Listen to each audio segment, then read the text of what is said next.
Hi, I'm Ella, the fashion designer behind the viral Sona outfit of VP Inday Sara. Actually, I submitted 3 designs. And out of those designs, I'm very happy na ito yung napili niya. Aside sa laking Mindanao siya, gusto niyang ipakita ang iba't ibang uri ng kultura ng Mindanao. And this time, sa sonang ito, napili niya ang authenticong kasuotan ng Maguindanao. The headpiece is called Tundung, and the malong used by VP Inday Sara is called the Inol Baby Queen. This design is really what VP Inday Sara wants. Kasi yung mga sa kamay niya, fakes lang yung lahat. Oh, ayaw niyang gumamit ng gold. Of course, afford niya, natural.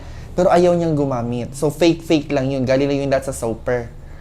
Totoo! Bili mo lang sa super. Oo, pero sinabi ko sa kanila na galing lang talaga yan. Sabi niya, okay lang, mas gusto niya yan. Huwag yung mga ginto. Kasi bala ko sana hiraman sa mga madam.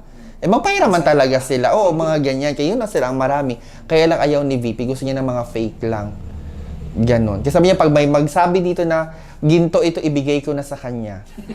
Ganon. Thank you, VP Sara, for the love and trust, for giving me the opportunity na gawin yung sinuot mo last Sona kahapon, and the entire BARM community is so very much happy sapagkat pinakita mo yung aming katutubong kasuotan at dinala mo sa spotlight.